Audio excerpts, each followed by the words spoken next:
But we are advised 95% of the 2,600 buses to be replaced under the first round of awards will likely be electric. While the EPA has already begun handing out billions of dollars in federal funding to convert school bus fleets to electric buses, many important questions have yet to be answered. It is already well documented that electric vehicles lose a considerable percentage of their range in cold weather. For example, EPA's own Clean School Bus Program website warns, and I quote, "Electric school buses are still operational in cold climates, but additional considerations might be necessary depending on a school district's situation," end of quote. According to the EPA itself, a study of battery electric buses saw a range decrease of approximately 33% for a temperature decrease of 30 degrees. How will these buses make long trips such as those required for sports competitions, rural routes up and over mountains, or long-distance field trips? After the initial funding boost from the EPA, how will school districts purchase more electric buses? How will school districts be able to maintain these vehicles? And how will those districts cover all of the related expenses? Electric buses are much more expensive than traditional buses. According to the CNBC, battery electric versions of small school buses cost around $250,000, compared to $50,000 to $65,000 for their diesel counterparts. The replacement batteries themselves can cost as much as $50,000. One school district in New York received nearly $1.2 million from the EPA under this program to purchase 3 electric buses. However, that community voted against the purchase of the buses, with the school superintendent noting that the EPA award of $1.2 million would not cover the full expenses related to the 3 buses. Utilities will also need to work on strengthening the grid to accommodate entire fleets of electric buses on top of all the new electric vehicles anticipated by the EPA regulations and projections. To help us explore some of our understanding and the questions on this program, we welcome EPA Inspector General Sean O'Donnell. Thank you for being here. At a hearing before this subcommittee in March, Inspector General O'Donnell noted that the IIJA, which authorizes the Clean School Bus Program, entrusts the EPA to spend more than $60 billion over the next 5 years. He also shared his office's concerns about recipients' ability to appropriately handle the deluge of money. Furthermore, he raised questions of whether the supply chain limitations could hinder effective use of Clean School Bus Program funds. Today, we will receive an update on the audit that the EPA's Office of the Inspector General has launched to examine these concerns. Inspector General O'Donnell will share more about other ongoing and upcoming projects as well. Monitoring the billions of dollars appropriated to the EPA through the IIJA and the Inflation Reduction Act is an enormous task. I appreciate their work and look forward to hearing more about the OIG's efforts. My colleagues on the committee and I look forward to our continued work together to safeguard the American people's hard-earned tax dollars and to get the Biden administration to honestly consider all of the consequences of their rush to make the Green New Deal a reality. And with that, I yield back and now recognize Subcommittee Ranking Member Ms. Castor for her 5 minutes for an opening statement. Well, good morning, and thank you, Chairman Griffith, for calling this very important hearing. Replacing dirty diesel school buses with clean electric buses is a win-win-win scenario for Americans. Clean school buses reduce the risk of asthma for kids who ride the bus. Clean electric school buses are less expensive to operate for school districts and save taxpayers money. And clean buses improve the air we breathe by reducing pollution that fouls the air and exacerbates climate change. The Clean School Bus Initiative is so important and popular that I am pleased that the committee is diving in early to ensure that safeguards are in place for school districts, taxpayers, and students. The Clean School Bus Initiative already is delivering results across the country, and I'm proud that it was the Energy and Commerce Committee that spearheaded the initiative through the Bipartisan Infrastructure Law and the Inflation Reduction Act. We responded directly to what we were hearing across the country. In addition to the EPA Inspector General, The subcommittee really would have benefited from the perspective of school districts, parents, parent groups like the Moms Clean Air Force, or EPA leaders themselves to talk about the importance of modernizing America's school bus fleet with cleaner, cheaper electric buses. But instead, we're hearing only from the EPA's Office of Inspector General, just 6 months after the office announced it would undertake an initial audit, and long before we have actual results. The IG's written testimony says that the review is incomplete. So Republicans are holding today's hearing without any new facts or any official findings. So that's why other perspectives really would have been helpful at this point. So while I look forward to learning more about the IG's future audit, we also should use this opportunity to highlight the benefits and popularity of clean electric school buses and ensure that students across America see the benefits, whether you're living in an urban community or a rural community. School bus fleets in America are largely powered by fossil fuels, and these aging diesel school buses pollute the air we breathe and are a known threat to public health. Diesel emissions contribute to smog, and regular exposure can increase lifetime cancer risk, lead to chronic respiratory illness, and exacerbate lung and cardiovascular conditions.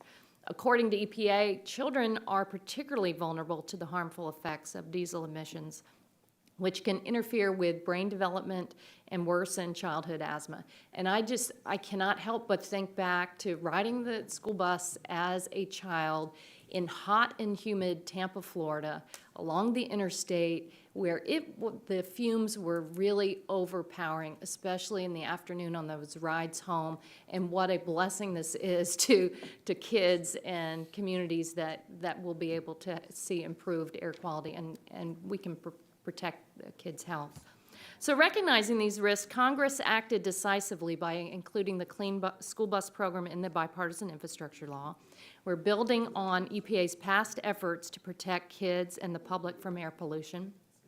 And this initiative helps school districts phase out their oldest school buses and replace them with low and zero emission clean school buses. It's helping schools make smart, long-term investments that save them money while providing students with safer and healthier transportation options. Our kids should be able to get to school every day safely and without being exposed to toxic air. The air pollution emitted by old school buses also intensifies the climate crisis. Early reports show that this past summer was the hottest on record, and I can tell you, coming from the Tampa Bay area, it was just it was oppressive, the heat. We lived through the hottest August ever on record. And this is costing us a lot too. NOAA recently announced that the climate crisis, we've seen about $58 billion worth of climate-fueled disasters. That's also a record, and we're only in September. So that's another reason why clean school buses are so important. We've got to make sure that the benefits inure to our communities at home. Already, communities across the country are seeing the benefits. So I support constructive oversight here so that we make sure that every dollar is spent helping our schools, helping our kids. Early signs show that we are succeeding, but we need to ensure that children, schools, and our communities truly see the benefits. So thank you for calling this hearing. I look forward to your testimony. I go back. Gentlelady yields back. Now recognize the chairwoman of the full committee, Ms. McMorris Rogers, for her 5-minute opening statement. Thank you, Chair Griffith. Unfortunately, President Biden's rush to green agenda is unaffordable, completely impractical, and is harming everyday Americans. This was made clear from news that broke earlier this week about a multi-state road trip this summer led by Secretary Granholm, which was intended to promote electric vehicles. And here are just a few of the headlines from her trip. Electric cars have a road trip problem, even for the Secretary of Energy. Another one, on an EV road trip to promote green tech, the U.S. Energy Secretary and her entourage couldn't find enough electric vehicle chargers. And another, irate family called police on Jennifer Granholm's team for blocking charging station spot for her electric car. Apparently, the Secretary's staff discovered what we know. Most of the country lacks the necessary vehicle charging infrastructure for EVs, especially in rural areas. If President Biden's own energy secretary can't travel smoothly in an EV, how can this administration promise to ensure millions of children are able to get around in EV school buses? As part of the administration's taxpayer-funded spending spree to force EVs on Americans, the Environmental Policy Agency, or Protection Agency, EPA, is trying to entice our school districts into adopting electric school buses through its $5 billion Clean School Bus Program. We should all be worried about the way the EPA is implementing this program.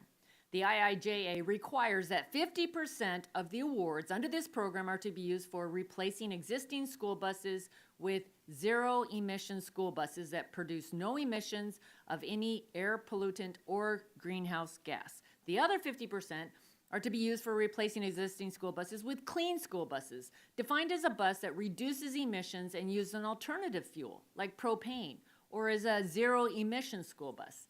Unfortunately, the EPA appears to be favoring unreliable and expensive electric school buses. We're talking 2 to 3 times the cost over clean school buses. The federal government should not be in the business of picking winners and losers. And what happens when the federal subsidies run out? Will school districts be able to continue charging, maintaining, and repairing these expensive buses? Will there even be a market for them without the federal government grants and rebates?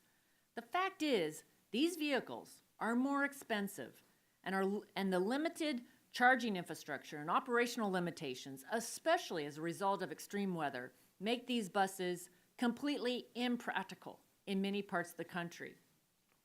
The administration's forced electric transition will make us more dependent on China, which dominates the EV battery market and supply chains for critical materials necessary to build electric vehicles.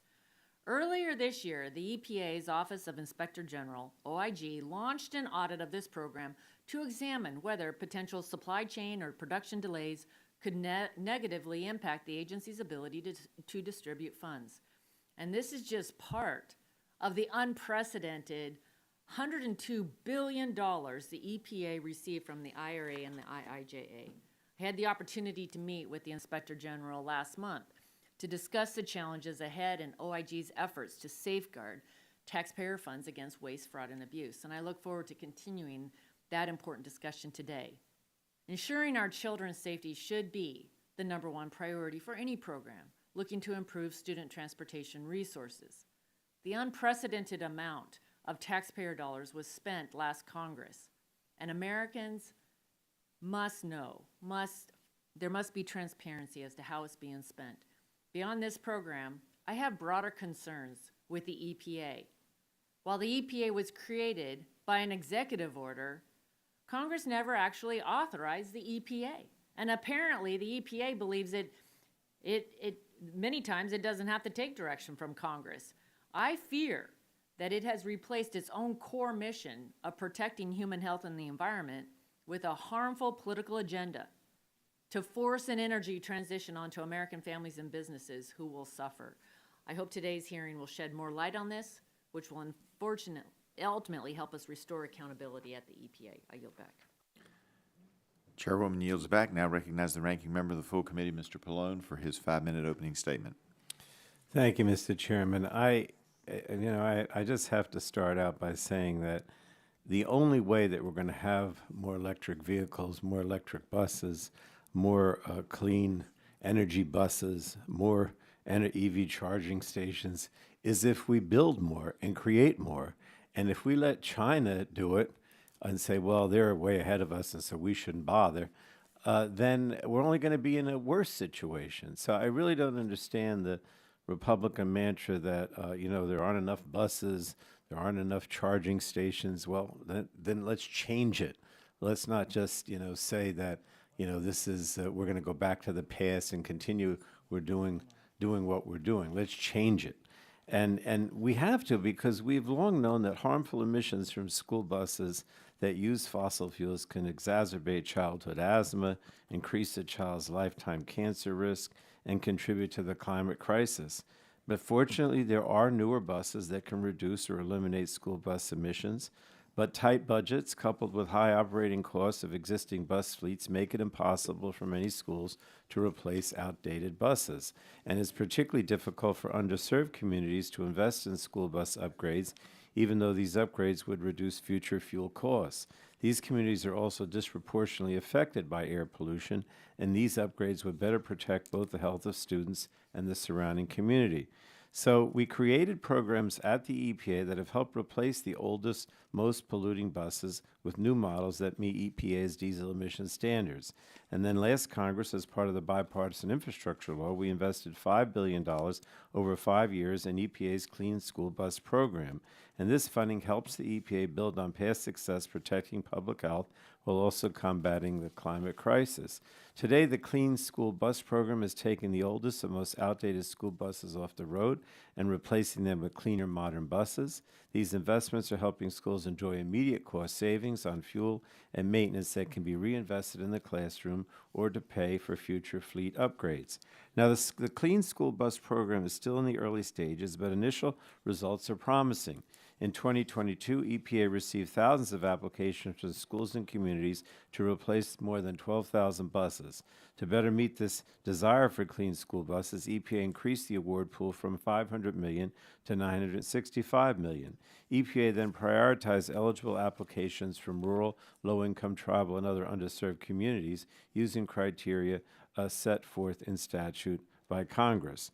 Now, many schools that received awards last year have started to use clean school buses to provide a healthier environment for their students while realizing immediate cost savings that will continue to grow over time.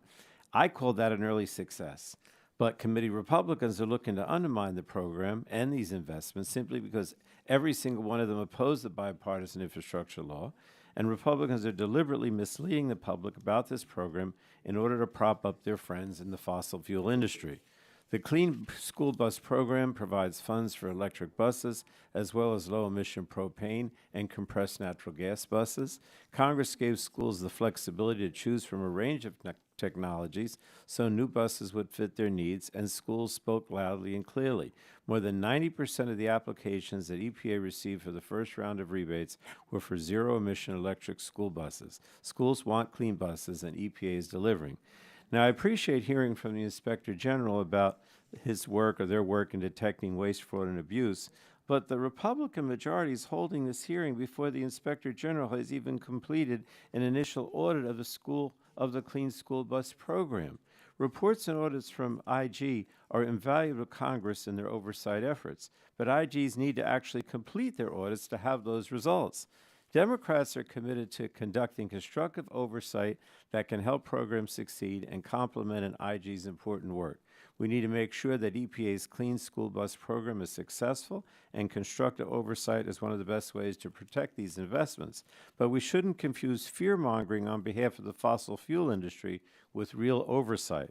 So I look forward to hearing about the risks and challenges that could hinder federal investments so that we can ensure that this program is successful and that there is an expansion of clean school buses in communities all around the nation, including, I should say, in the communities of my Republican colleagues here today who also are reaping the advantage of these investments, even though they oppose them. And with that, Mr. Chairman, I yield back the balance of my time. Gentleman yields back the remainder of his time. And that concludes members' opening statements. The chair would like to remind members that pursuant to the committee rules, all members' written opening statements will be made a part of the record. Please provide those to the clerk promptly. We want to thank our witness for being here today and taking the time to testify before the subcommittee. You will have the opportunity to give an opening statement followed by a round of questions from members. Our witness today is the Honorable Sean O'Donnell, Inspector General, Office of the Inspector General, U.S. Environmental Protection Agency. We appreciate you being here today. Look forward to hearing from you. As you are aware, the committee is holding an oversight hearing, and when doing so, we have the practice of taking testimony under oath. Do you have any objection to testifying under oath? I do not. Gentleman indicates he has no objection testifying under oath. The chair would also advise you that you are entitled to be advised by counsel pursuant to House rules. Do you desire to have your attorney represent you be advised by counsel today during your testimony? I didn't bring an attorney, so I think I'll be all right. All right, I think you will be too, but gentleman does not request an attorney to be present with him, so if you would, please rise and raise your right hand. Do you promise to tell the truth, the whole truth, and nothing but the truth, so help you God? I do. Seeing the witness has answered in the affirmative, you may see, you are now sworn in and under oath, subject to the penalties set forth in Title 18, Section 1001 of the United States Code. With that, we will now recognize Mr. O'Donnell for his 5-minute opening statement. Thank you. Good morning, Chair Rogers, Ranking Member Pallone, Chairman Griffith, Ranking Member Castor, and members of the committee. I'm Sean O'Donnell, the Inspector General for the U.S. Environmental Protection Agency. I would like to thank the committee for inviting me to testify today about the Office of Inspector General's oversight of the $5 billion provided to the EPA through the Infrastructure Investment and Jobs Act to replace existing school buses with clean or zero-emission school buses. In brief, the IIJA's Clean School Bus Program allows the EPA to pay up to 100% of the costs for replacing existing school buses. Eligible recipients include governmental entities and third-party contractors. In its first funding round, the EPA used rebates because it believed that this would be the fastest way to distribute funds. These are not, however, rebates in the sense that maybe you or I would understand them, where a customer first spends money and then receives a partial refund. Instead, after a recipient submits a payment request form with verified purchase orders, but before the recipient has received the bus, the EPA will wire the money to the recipient's bank account. For this round, the EPA approved nearly $1 billion in rebates for around 400 recipients to purchase approximately 2,600 buses, 94% of which were electric. For the second funding round, the EPA will distribute funds through grants. Unlike these rebates, these grants are subject to the Uniform Grant Guidance and other audit requirements. It is our understanding, and it's probably not surprising, that interest in the second funding round has been lower, despite the EPA having a 71-page wait list for the first funding round. The EPA has indicated that it might return to rebates for the third funding round. We are currently conducting an audit to determine whether potential supply chain or production delays could impact the EPA's efforts to disperse and manage these funds. While the results are preliminary, one noteworthy finding is potential delays related to the infrastructure needed to support the chargers, including the increased demand on local electric utilities. Furthermore, there was no mechanism in the application process to ensure that applicants had coordinated with local utilities before applying. This has had consequences, and perhaps not surprising ones, because around 1/3 of rebate recipients requested additional time to coordinate with local utilities. Our initial calculation, which will be subject to further verification, is that these extensions represent 502 buses totaling nearly $188 million in rebates. Yesterday, my office announced two additional projects, an evaluation of the EPA's selection of recipients for funding and an audit of the EPA's oversight of rebate recipients. We initiated the evaluation based on congressional concerns that the rebate selection process resulted in an imbalance in funded technologies. And we initiated the audit to determine whether the EPA has strong monitoring controls to ensure that rebate recipients are using program funds that are residing in their bank account for intended purposes. Finally, our investigators are busy identifying fraud vulnerabilities in the Clean School Bus Program, such as those involving funding delivery, school bus retirement, and third-party participation. Furthermore, we are leveraging data analytics internally to identify leads for our investigators and externally on our new website to inform the public of where their public tax dollars are going. Although I cannot discuss specific ongoing investigations, I can tell you that we are already conducting investigatory work in this area. Again, thank you for inviting me to speak with you today. As I noted in my March 29th testimony before this subcommittee, my office is executing determined oversight despite a decade of flat or declining budgets. And we are grateful that Congress dedicated funding for us to oversight the EPA's funding under the IIJA. However, unlike other OIGs, we did not receive supplemental funding under the IRA to carry out our oversight mandate. H.R. 4821, the House version of the Department of Interior Environment, and Related Agencies Appropriation Act for fiscal year 2024 includes a provision that would transfer 0.2% of obligated EPA or unobligated EPA IRA funding to the OIG for such oversight. I am hopeful that this provision will be passed in conference to enable my office to provide meaningful oversight for the EPA's $41.5 billion in IRA appropriations. In closing, today's hearing posed the question, is the EPA's Clean School Bus program making the grade? After the first funding round, it's too early to tell. If I had to give a grade today, it would be an incomplete with homework assignments still due. Our feedback, however, to the EPA has been clear and consistent. The EPA must ensure that requirements are met, it must provide clear and comprehensive guidance, and it must improve project management, monitoring, and data verification. I am sure, though, with help from oversight and our continued engagement with the EPA from program design to execution, we can get the EPA to an A. Thank you. Appreciate your testimony. We'll now move into question and answer part of the hearing. I will begin the questioning by recognizing myself for 5 minutes. So I have to tell you that I have a large rural district with lots of mountains. So I texted while we were talking, because some folks don't understand the problem, I don't think. I texted my district director, Josh Hess, who played football for Powerhouse Richlands High School in Richlands, Virginia, and said, what was the furthest game you went to? In district, he went to Carroll County, Hillsville. It's 101 miles one way. Now, it is true we've built tunnels to get through 2 of the mountains, so while there are still a lot of hills, the biggest of the mountains you can get around without too much trouble.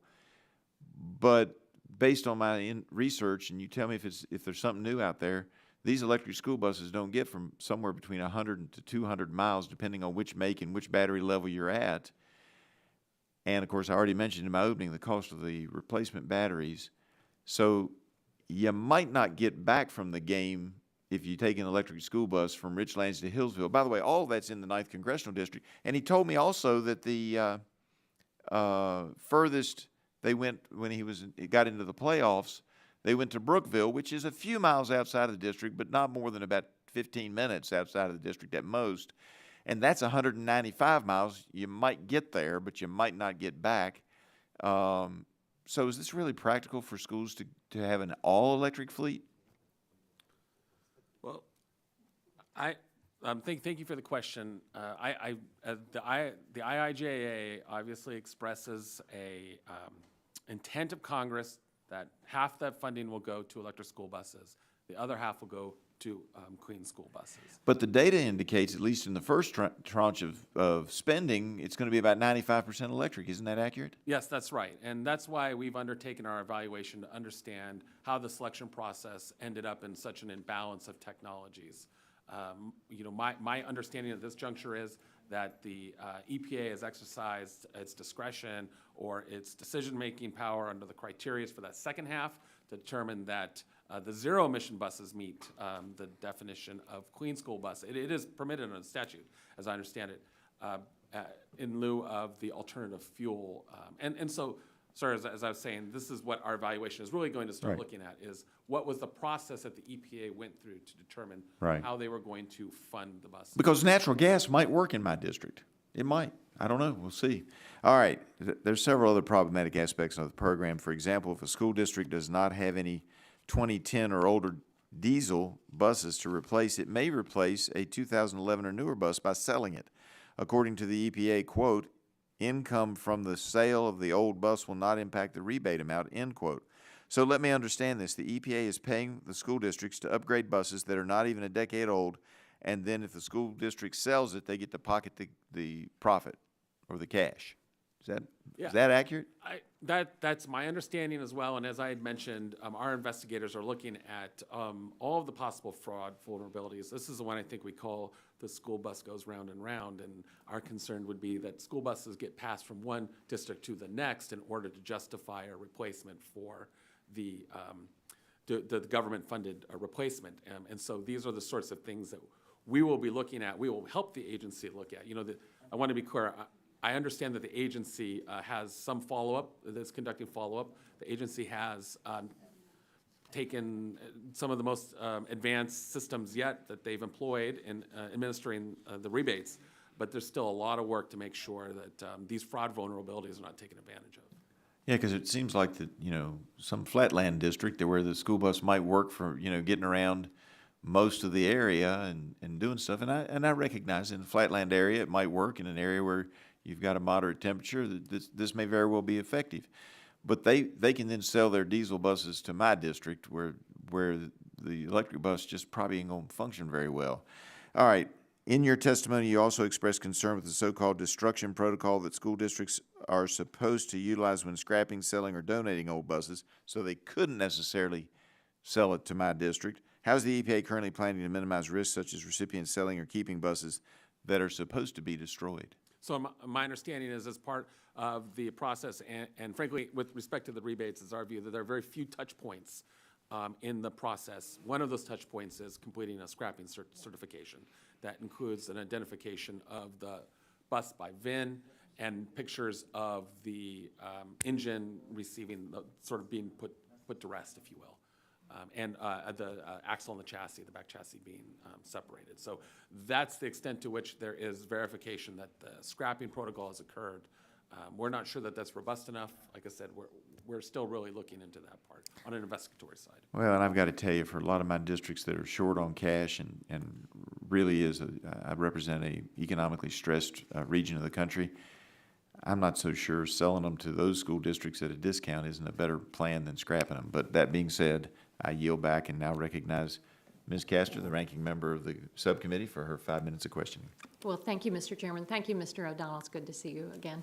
The EPA's Clean School Bus Program is a clear example of what we can do, I think, when Congress listens to our communities back home and we combine it with American innovation and know-how, because this important initiative is taking polluting school buses off the street and cleaning up the air for our kids as they travel to and from school.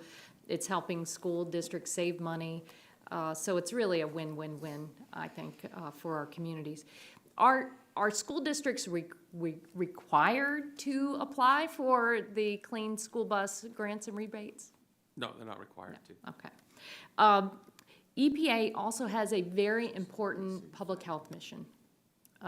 So evaluating the health benefits of clean school buses can inform our ongoing work to keep kids safe and ensure that our communities have clean air.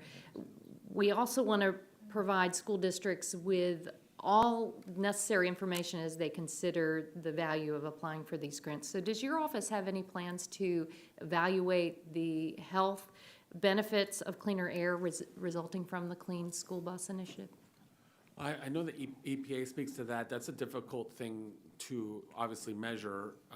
I will say our sense is that in the funding structure that the EPA has chosen, they have incentivized school districts to ask for electric school buses as opposed to alternative fuel school buses. So the EPA has said that they will fund up to the entire cost of an electric school bus, but they will only fund a partial amount of the alternative fuel. And so, like I said, these are So they've built, the EPA is built in kind of that health consideration, but as you go forward with your analysis, your future audit, you don't have plans to build that in as part of your review? Not yet. Fortunately, we have the money for this, and our plans are, these are just the beginning of, I think there's a lot of work that we can do to help the EPA. Diesel school buses also are contributing to the higher cost driven by the climate crisis, and replacing old buses helps us move forward on our climate goals. And the transportation sector is where we know what we need to be doing, and it's probably a little easier than some of the other sectors. Industrial sector, we don't have a lot of the answers yet. Isn't it true that transitioning to those zero-emission buses will have the greatest emission reductions relative to fossil fuel-powered options?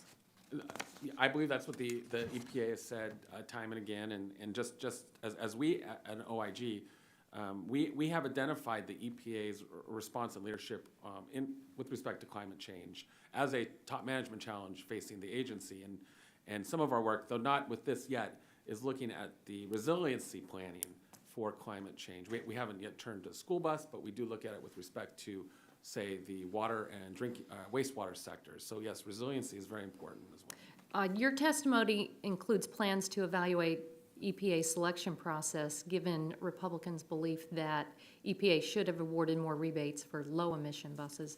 What % of applications EPA received during the first round of awards were zero-emission school buses?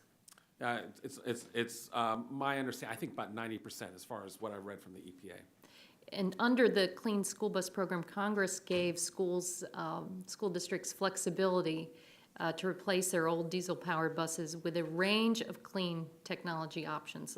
So looking at the applications, zero-emission electric buses are clearly what our school districts want to invest in. On top of the helping us save on the climate side and reduce pollution and the health benefits, zero-emission school buses save schools money on fuel and maintenance costs.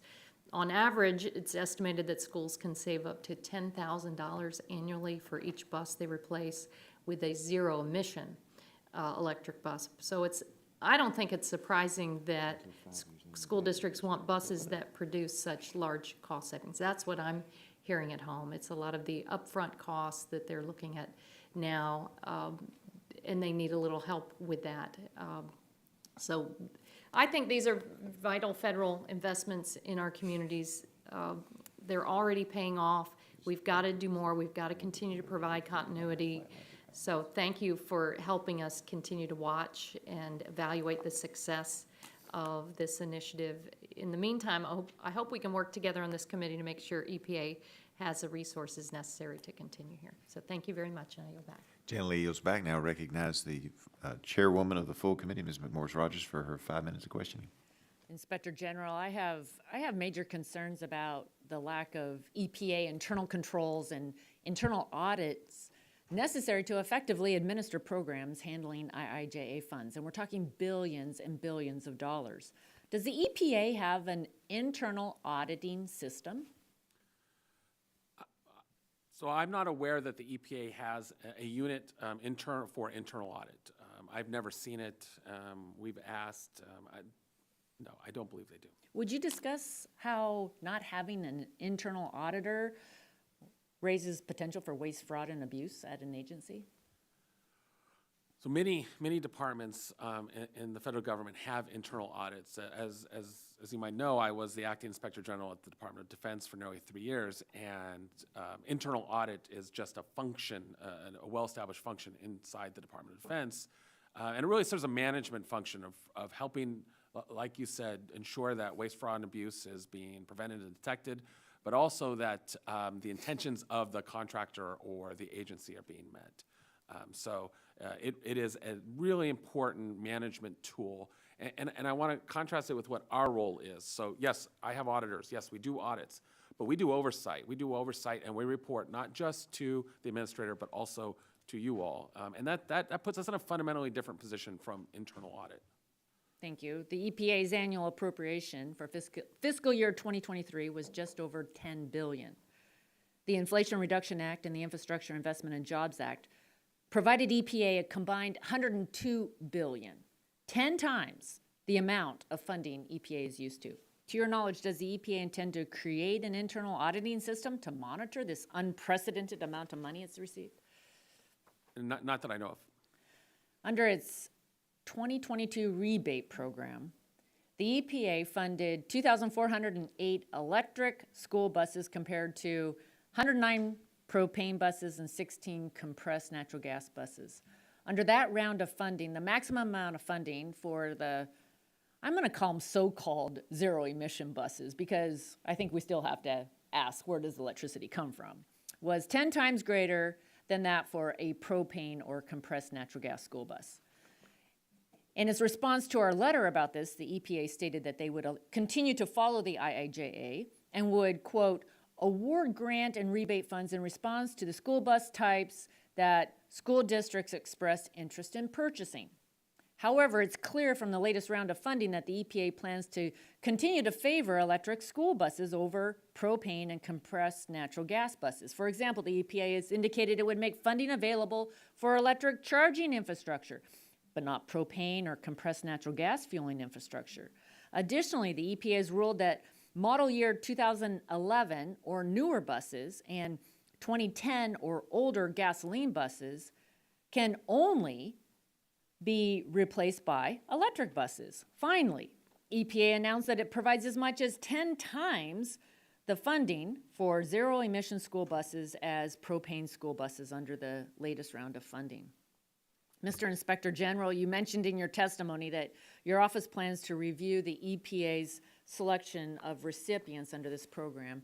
Will you be examining why EPA is choosing to favor electric buses over propane when the law allows for both?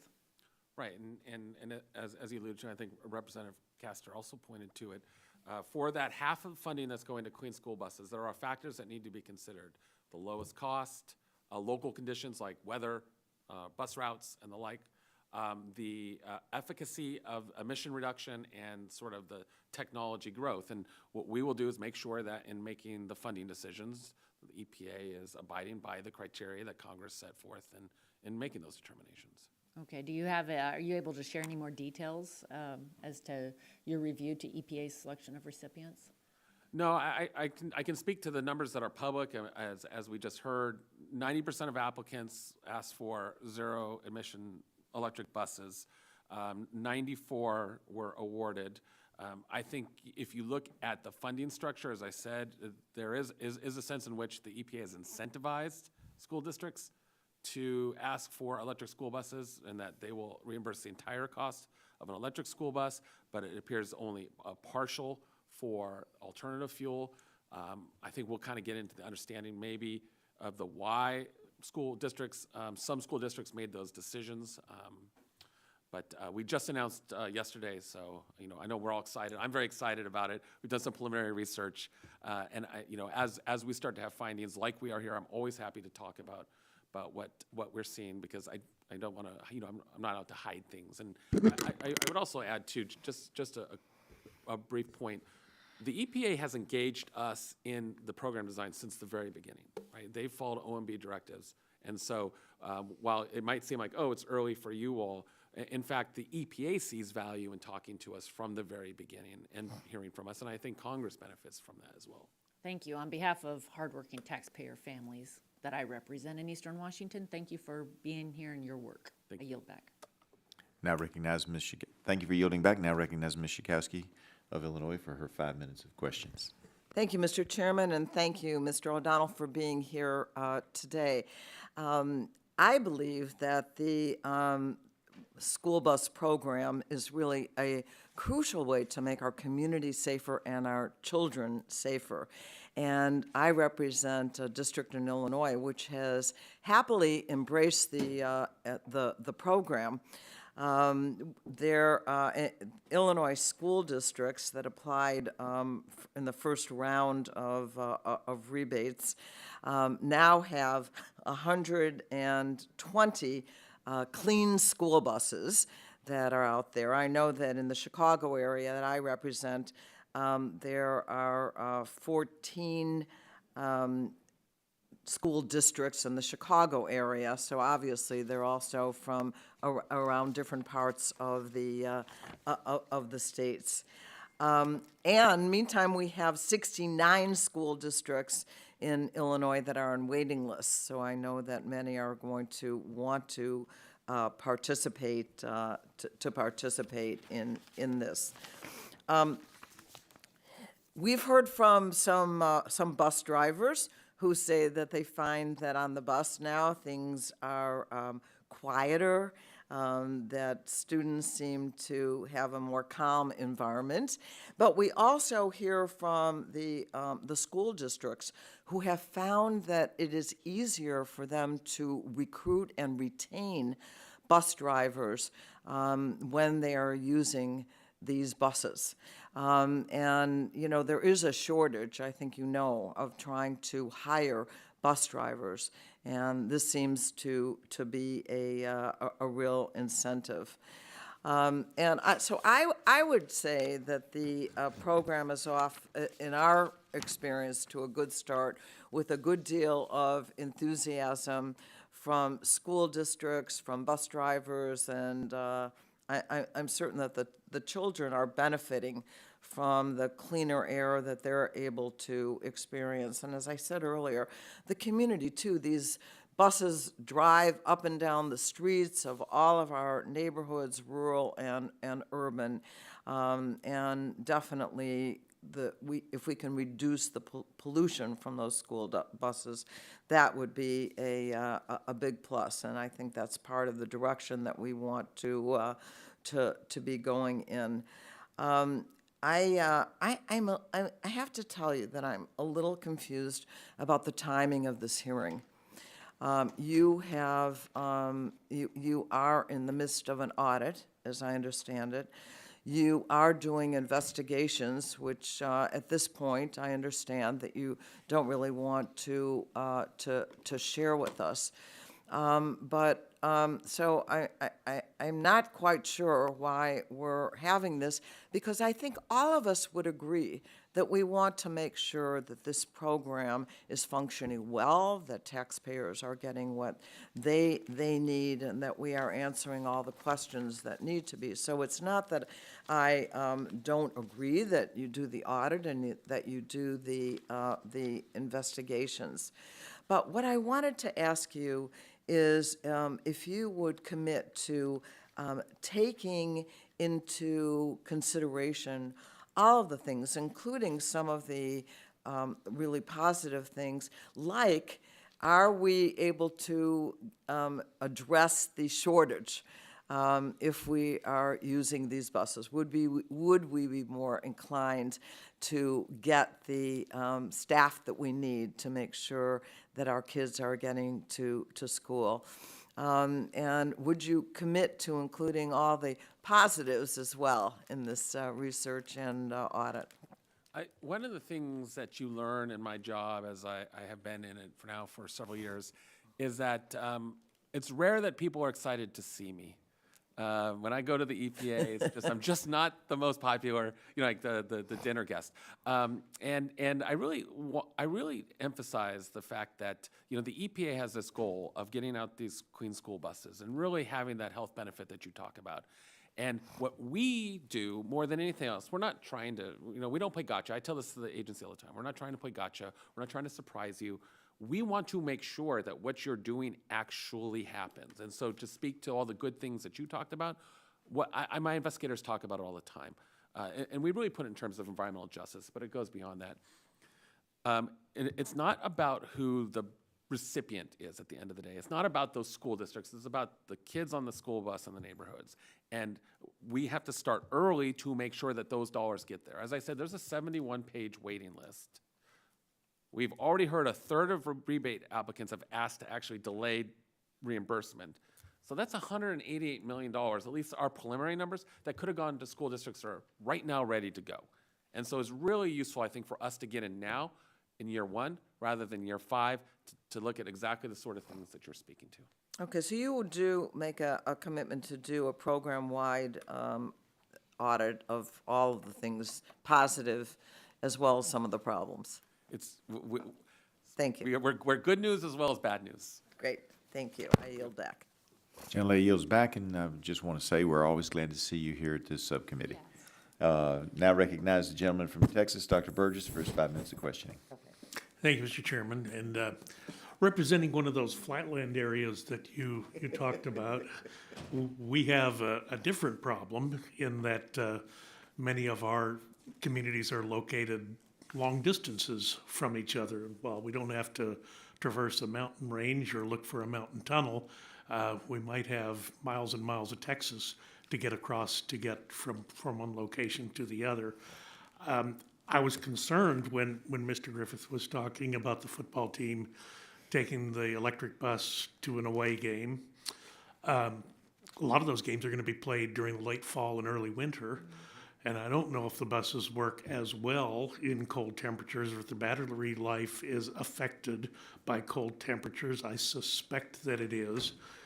So is there a safety issue that we need to be concerned about with a busload of kids on a bus that now can't make it back from points unknown in a very cold environment where they can't keep the heater on because the battery's dead?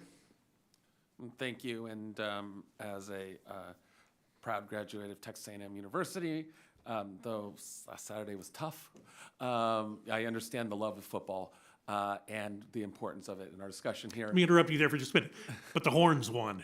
They beat Alabama. I yield back. I mean, You're doubling down on the bad. I think that this is one of those factors that goes into that Congress that you all specifically put into consideration, which is those local conditions. And the statute does say the weather, the bus route, and the likes. And so we're going to make sure that the EPA considered these things in reviewing the applications. These are the criteria that Congress expressed and how these dollars would be spent. well, I will tell you, I don't think many of these grants or rebates have been awarded in the state of Texas. I've got to do my own due diligence and find out why that is. And I may get back to you with a question in writing in that regard. But I have to admit, you jogged my memory when you talked about putting the school bus engine to rest. And the YouTube video of the Volvo that wouldn't die came flooding back to me. If you remember the Cash for Clunkers program, the dealer was required to demonstrate to get the money that they had, in fact, irreparably harmed that engine so it would never function again. And then the little Volvo that could, they drained the oil out, they put the liquid glass in, and the damn thing wouldn't stop. I mean, it just kept chugging away. Is that what you're talking about with these school buses? Partly. I think there's that aspect of the destruction of the older diesel school buses, and then with respect to the ones from 2011 and to us, whether those are being appropriately handled.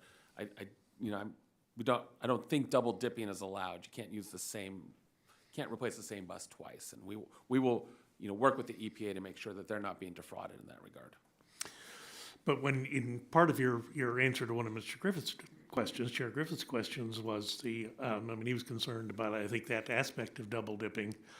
But when you sell a school bus to another school district, you haven't done anything to reduce the emissions then. You've just simply expended money to have an electric bus in a new district, but the old district or the district uses the old bus is going to then continue with whatever emissions problems were going on previously. Is that not correct? That's what I understand, yes. But in any case, you are going to, is this already occurring where they're poisoning older buses with liquid glass? I mean, so this is a carryover of the DARA program, which replaced dirty diesel in general, but 40% of that went to school buses, and so there's some experience in retiring these older buses, and I should say the scope of that is we're talking tens of millions of dollars, and now we're talking billions of dollars. So the EPA really has this work cut out for it, and making sure that the school buses are being retired appropriately. Now, you mentioned in your written testimony, and I apologize for having to be back and forth with another hearing that we've got going on about the the rebates and the fact that that's an unusual or a different type of arrangement than has previously been entered into. Are you finding now with transitioning to grants, which my understanding is that is going on, are you finding that is more auditable to be able to look at those grants? The grants, awarded grants will of course be done consistent with the Uniform Grant Guidance and other requirements.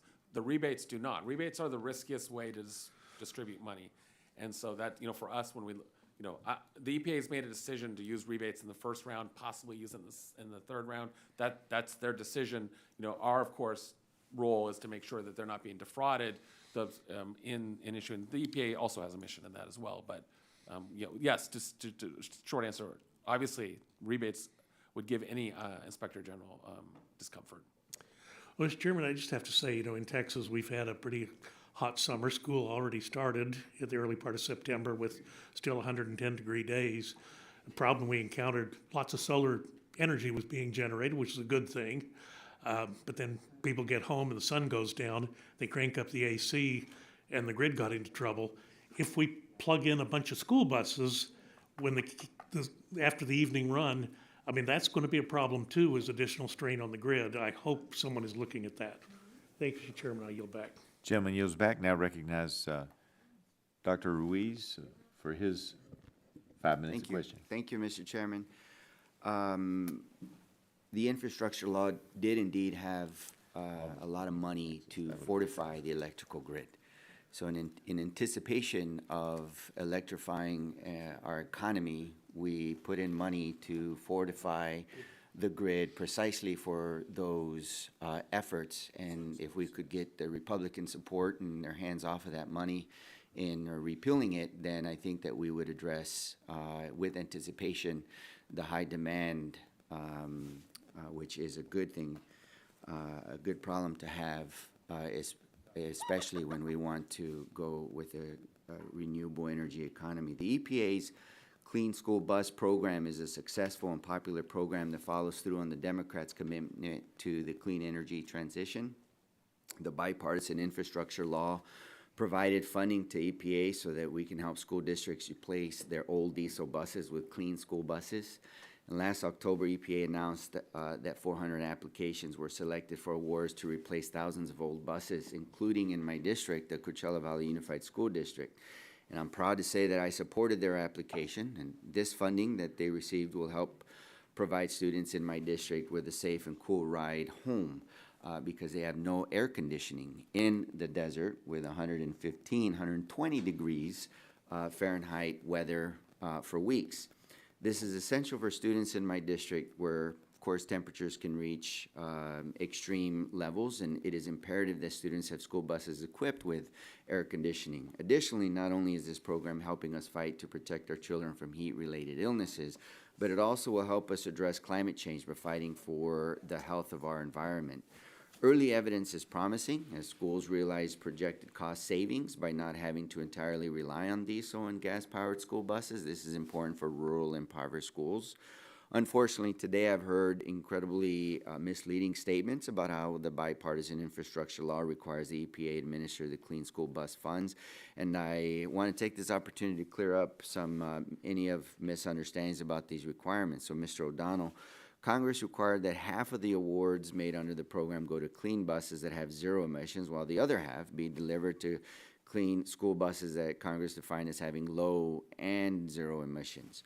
So I think we were clear, but there seems to be some confusion on the other side of the aisle. I want to make sure we're on the same page. Does the statute require the EPA to evenly split funds between low and zero emission school buses? Yes.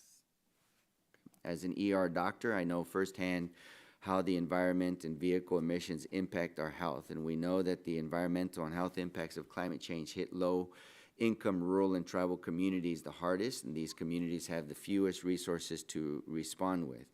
That's why it was important for Congress to prioritize applications from schools in these communities, like those in my district. In doing this, we're ensuring that these communities are prepared for the future and participating in the clean energy transition. Mr. O'Donnell, are you evaluating how the EPA has applied prioritization requirements so that applications from these communities are prioritized as Congress intended? I believe the evaluation that we've been talking about will include that. Okay, and are you aware of any unique challenges these communities face when it comes to applying for these funds? I think that what you will hear the agency speak to often is that applying, just at the very beginning, applying for grants it's a whole profession, and these school districts with fewer resources don't have the experience in grant writing, and so there's that concern. And then also, and this is a concern for us, is on the recipient side, once they have the money, that money is being spent appropriately. As you So know, are there any best practices to assist with capacity for people to apply for the funds and to manage the funds? Any best practices out there? Well, I think the agency has really gone out and encouraged applicants. They have information sessions for grant applicants. In fact, we participate in those to the extent that we did fraud awareness briefings so that the school districts are familiar with what sort of the red flags are and doing. Remember, it's not only just school districts that are applying, it's third-party contractors who can apply. And so that adds a layer of complexity in the relationships And so if we can help the school districts understand what the potential for fraud is, that'll help them get that. I yield back. Gentleman yields back. Now recognize the gentleman from Alabama, Mr. Palmer, for his 5 minutes of questioning. Thank you, Mr. Chairman. Let me push this back a little bit. I think it's a little overcharged.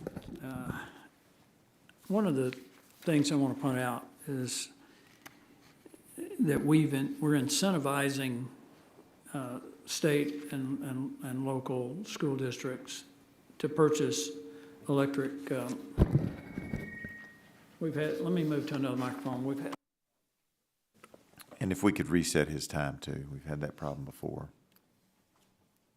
Apologize to you, Inspector General, but Oh, he's going to shift chairs so he can get a mic that works. You'd think the committee in charge of electronic communications could figure this out. You could have left Mr. Burt's name there. I heard he made a catty comment about the University of Alabama and Texas football game, which should be struck from the record. Without objection. Well, my point is that we're incentivizing these schools to purchase buses that are not living up to the expectations. And I have an article here where officials in Ann Arbor, and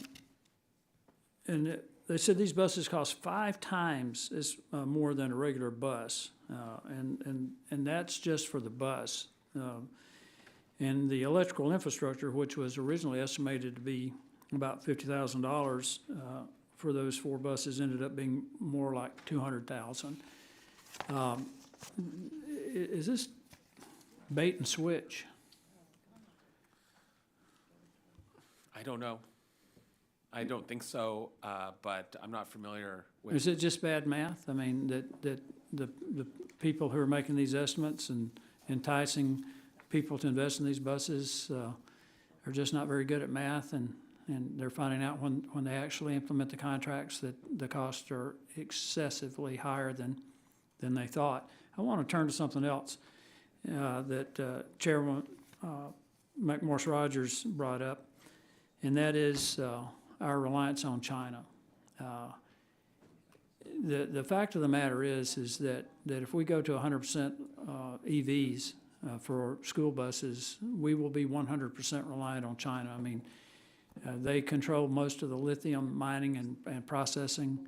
Same is true for cobalt. 90-something% of the materials, anodes, cathodes, that sort of thing for the batteries are sourced from China. I've made this point many times that we don't make batteries in the United States. We assemble them from the parts we get from China. I mean, if we get into a situation where we're no longer able to source this, we're going to be in deep, deep trouble if we've gone to 100% reliance on EV school buses. And I do appreciate Dr. Ruiz pointing out that the money can be spent on other types of cleaner fuel. Would that include compressed natural gas? The statute allows that, yes. Yeah, and what we found with CNG is it produces far fewer emissions, saves money, it improves energy security because it is almost 100% domestically sourced. Should that be, should CNG be given a higher priority considering the benefits that we have here, and particularly in terms of it being domestically sourced? The prioritization is set forth in the statute, so, you know, I think the question for us in the evaluation will be whether the EPA is observing those, but as far as fuel types, there wasn't a prioritization for the fuel types. I know your area is the EPA. I do think, though, that we need to bring in the National Transportation Safety Board into this as well, because when you go to a battery-powered bus, a regular bus, which would be a Type C bus, that's the one that everybody thinks of when they think school bus, weighs between 25 and 30,000 pounds, fully loaded. But when that bus is a battery-powered bus, the weight of that bus goes up significantly. And Mr. Chairman, I think maybe we ought to have some discussion with the National Transportation Safety Board about, we had a hearing in the Transportation Infrastructure Committee a couple of years ago about the number of school children that are killed in school bus accidents. And I think the significant increase in weight of these buses needs to be a factor in our consideration for this. I just want to make sure, I think it's up to the local school boards what they want to do, but I do think that they're being incentivized by federal money to make purchases that right now I don't think make a lot of sense. The limited range of the buses, I was just looking at one of the high schools in my district, Thompson High School, and they transport their football team, their athletic teams by school bus, and they played a game against Opelika. If that had been electric buses, I don't know of any charging stations between Alabaster, the city where Thompson High School is, and Opelika. They wouldn't have had the range to make that trip and get back on one charge. So there are a number of issues that I think need to be addressed here, that maybe not all of which can be addressed by the EPA. Mr. Chairman, thanks for indulging and for letting me switch microphones. I yield back. Is the gentleman saying that unless the game lasts 8 to 10 hours, they might not get home? Is that what the gentleman's saying? Well, that's assuming that there's a charging station. Yes, sir. I appreciate it. I now, gentleman's yielded back. I now recognize the gentleman from New York, Mr. Tonko, for his 5 minutes of question. Thank you, Mr. Chair. We have an opportunity to improve the health of our communities, grow the middle class through jobs created by the clean energy transition, and avert the worst effects of climate change at the same time. It is possible to do all this through the meaningful investments made by the EPA and other federal agencies. That's why last Congress, Democrats made investments in the Clean School Bus Program through the bipartisan infrastructure law. When we invest in clean, zero-emission buses for our schools, we are prioritizing the health and well-being of our children and our communities while also growing our domestic manufacturing base. I am proud of the work the Environment Subcommittee did to help develop and enact this program, and it's already working. Earlier this year, I joined Regional Administrator Garcia and Leonard Bus Sales in Saratoga Springs, which is working to deliver 17 electric buses to 6 school districts across New York State. And I do want even more of our communities to benefit from this opportunity. So, Mr. O'Donnell, I completely agree that we must make certain this program is implemented effectively, and I do know EPA shares that goal, and the team there is working diligently to ensure that every dollar counts. And as part of effective implementation, it is critically important that these investments reach the communities that are most in need. As you know, the law allows EPA to prioritize applicants that support low-income, rural, and tribal school districts.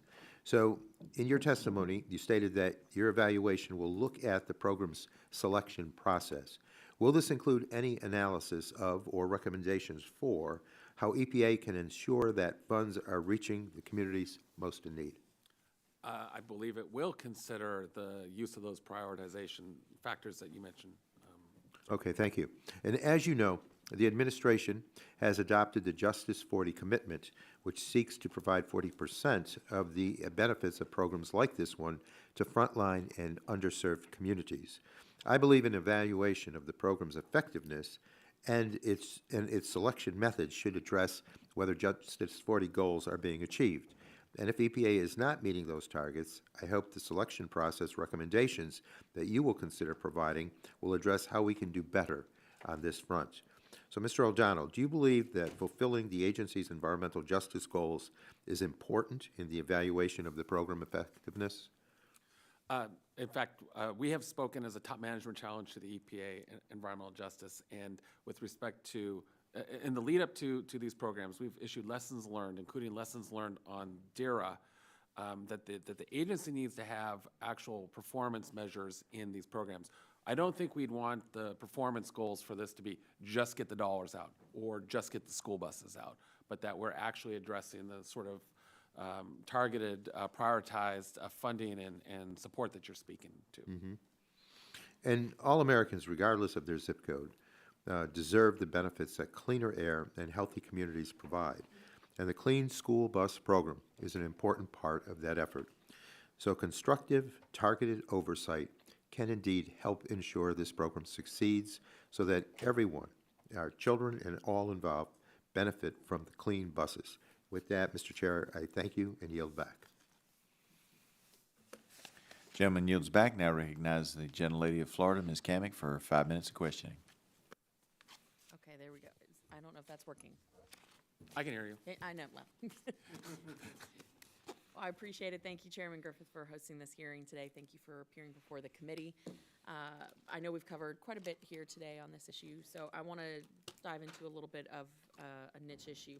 So I understand that this program provides funding for school districts and other recipients to replace their existing buses with zero-emission or clean school buses. However, how are these recipients able to afford to repair and maintain these buses is a huge concern. As I've been chatting with superintendents in my district, this has been a reoccurring theme and question. For example, a public school system in Ann Arbor that adopted electric buses reportedly experienced a lot of, quote, performance issues. Additionally, a California public transit authority that adopted electric buses reportedly saw more than 1/3 of its fleet inoperable on one particular day. Further, one of this agency's buses was out of service for 275 days due to a lack of available parts. So under this latest round of funding, the 2023 Clean School Bus Grant Program, the EPA states that one of the requirements... If the gentlelady would yield for a minute, it appears that your microphone is not working. It says it's green, but I know it's not. All right, well, we need, they're picking it up? All right, they're picking it up. I apologize for interrupting you. Okay. We will resume. On them because I didn't have any charging ports back here. Okay, Okay, we good? we're good. Okay. So under this last round of funding, the 2023 Clean School Bus Grant Program, the EPA states that one of the requirements for replacement buses under this program is that the bus serve the school district listed on the application for at least 5 years from the date of delivery. So is your office, one, aware of any concerns that school districts or other recipients may not be able to afford the upkeep of these buses and may not want to, or be able to afford to keep them for 5 years? And let me add a caveat that if you do a quick Google search, there is a number of articles and situations that you can find around the country where the people, the contractors who are servicing these contracts and these fleets, they don't even have enough technicians to service the fleets, which is perpetuating this problem. Have you guys been talking about this? Are you aware of this? So I would say more broadly, in our discussions with stakeholders, but this goes to the water and wastewater sector, we hear this all the time, that you're going to help us build a new wastewater treatment facility, but then how are we going to maintain it, or what have you? With respect to the school buses, I don't think we have yet. It's early in the engagement. We're always open to discussions, and it is something I think that is worth looking at. So how would you propose that the EPA monitor whether the replacement bus fulfilled this requirement and the school district actually used it for 5 years? That's the first part. Second part is, what would happen if the school district or other recipient attempted to resell the bus? And is anyone at the EPA aware of situations like this, and have they taken action? I'm not aware that what the EPA's plans are with sort of post-funding performance. It's an issue that we always raise with the agency, regardless of the program, that it needs to have better program management and performance measures. And so this is one of those areas. We've spoken to it generally in our lessons learned as they've run up to this, and I'm sure that in the course of our oversight, as we sort of get to that part, we will look at how they're measuring performance afterward. And as you said, the statute is clear, 5 years, and the EPA, it does give the EPA the right to ask for the money back if they don't perform according to those criteria. How often have you asked for a post-program lessons learned recap for various programs throughout the agency? So you know, some of these issues, like you're speaking to, we start to get into our fraud fighting function, and there have been times when it's been very challenging working with the EPA on the law enforcement side. As you can imagine, when you have different law enforcement organizations in one agency, they can sometimes bicker, but my sense of it is recently the EPA takes seriously. I've been impressed, and I'm not here to vouch for them, and a sincere interest to make sure that the money is going where it should go. that's desire. Hope is not a method. And so we're going to work with them to make sure that it gets where where it should go. There's a lot of work to go into it, though. Well, of all the recommendations that you have made, how many have been adopted? We don't have a lot of, I think right now we have 120 some open or unresolved recommendations with the agency across all of our work. So we do a relatively good job of resolving recommendations. Is there a time in which, like a 90-day, 30-day, 60-day block that they have to adopt, accept or reject said recommendation? Yeah, I think is it 60 days? Is it 60 or 90 days under their policies to agree to a corrective action? We want to see corrective actions that meet the intent of our recommendations. So these 100+ are relatively recent then? No, some are quite old. How old? Oh, more than 5 years.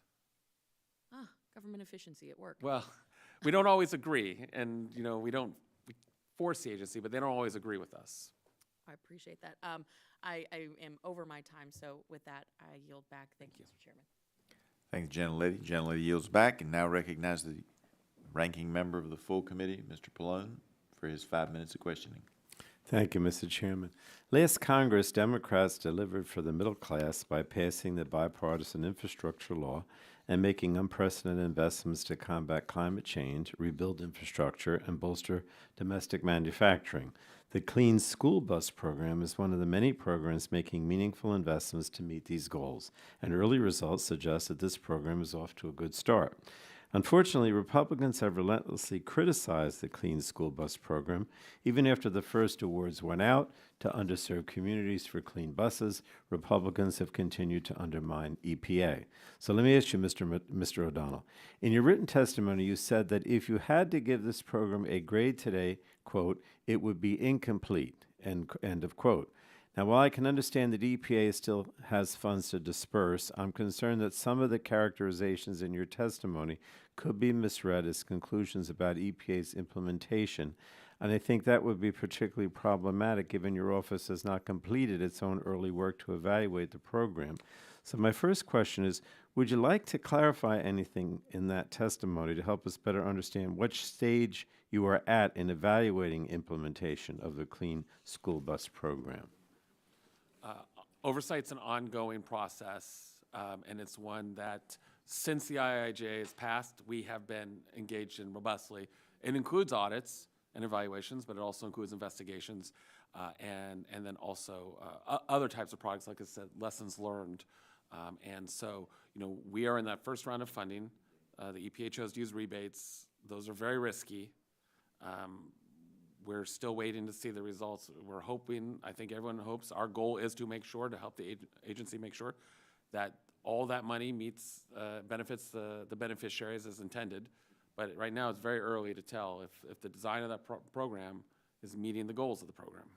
Now, when can we expect to see the results of your initial audit? Of our first audit, soon. Oh, that's the best you can say. I'm hoping this calendar year for sure. Okay. Now, I understand that inspectors general often engage with agency staff in order to discuss potential findings and recommendations before the release of a final report. Have you or your staff conveyed any findings and recommendations, or even the lack of findings and recommendations, to EPA staff regarding the Clean School Bus Program? Yes. Yes. Okay. And are there any preliminary findings that you can share to give us an idea of what you are or not finding? Right. So as I spoke to in my written testimony and here today, for us, I think the biggest, most noteworthy finding, at least preliminarily, is that there was not a requirement for consultation with the utilities in supporting the sort of hookup of the chargers. And the result of that is we've seen about 500 buses, 500 requests for buses that they've asked for extensions in order to consult with the local utilities to make sure that they can support and get that hooked up. And when do you expect to issue any interim or final report? Well, as I said, by this calendar year. By this calendar year, okay. Now, I will keep an eye on that deadline, obviously, interested to see what you find.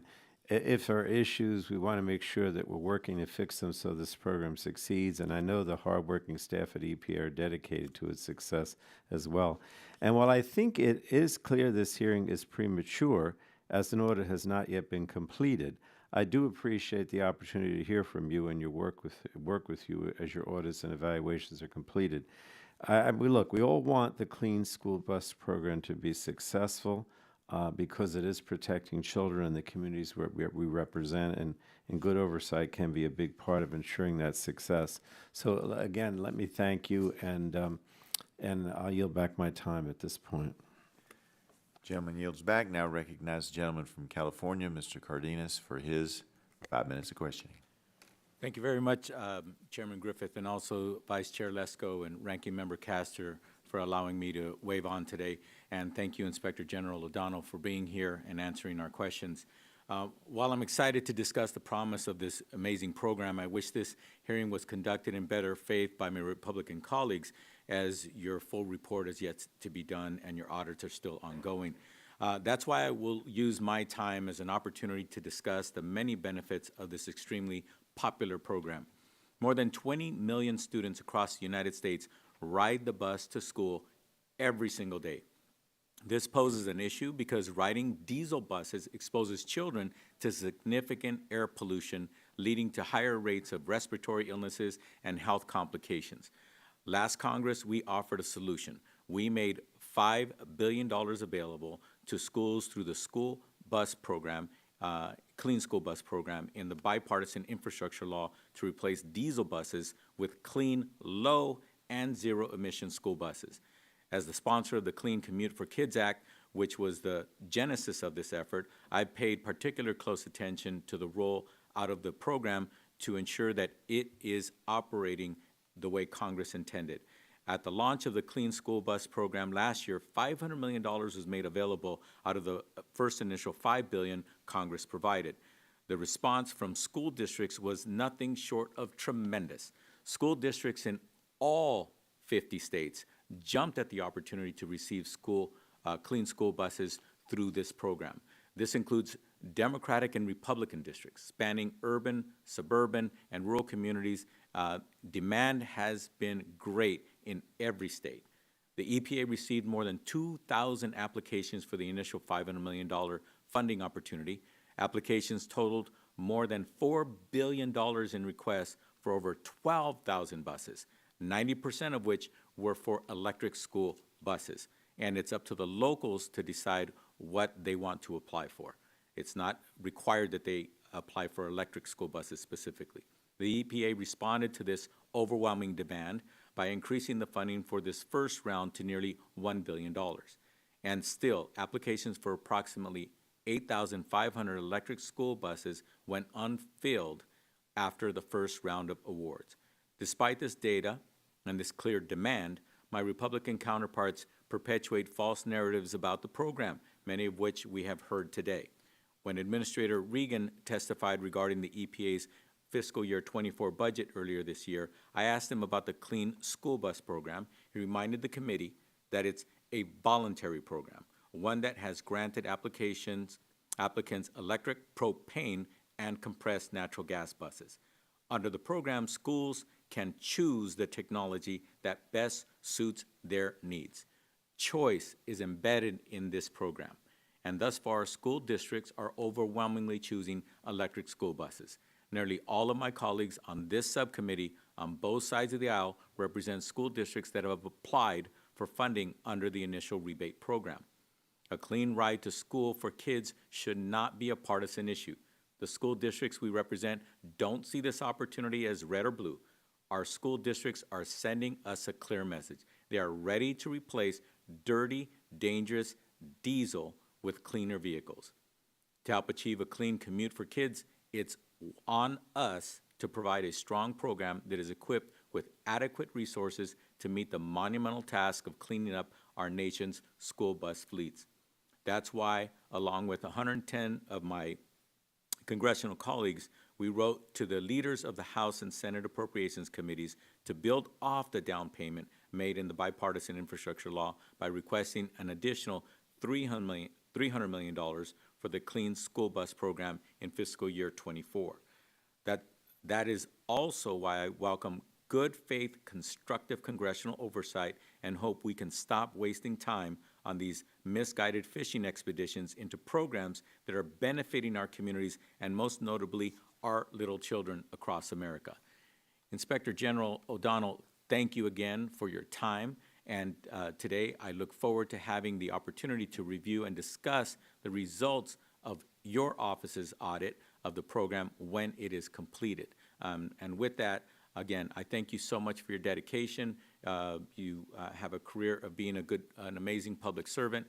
I know that you are in a very important position, and I look forward to your report, and hopefully we'll have you again when your report is complete. Thank you, and I yield back. Thank you. Gentleman yields back, and appreciate his questions. It appears that we have no additional witnesses at this time. I'm not expecting any of you. You expecting anybody else? Okay. That being said, I ask unanimous consent and certain the record documents included in the staff hearing document list. Without objection, that will be the order. Seeing no further members to ask, I would again thank our witness, to ask questions, thank our witness for being here today. Appreciate your time, appreciate your input. Pursuant to committee rules, I remind members they have 10 business days to submit additional questions for the record, and I ask that the witness respond within 10 business days upon receipt of those questions. Without objection, subcommittee is adjourned. Thank you. No objection. Always enjoy coming. And we like seeing you.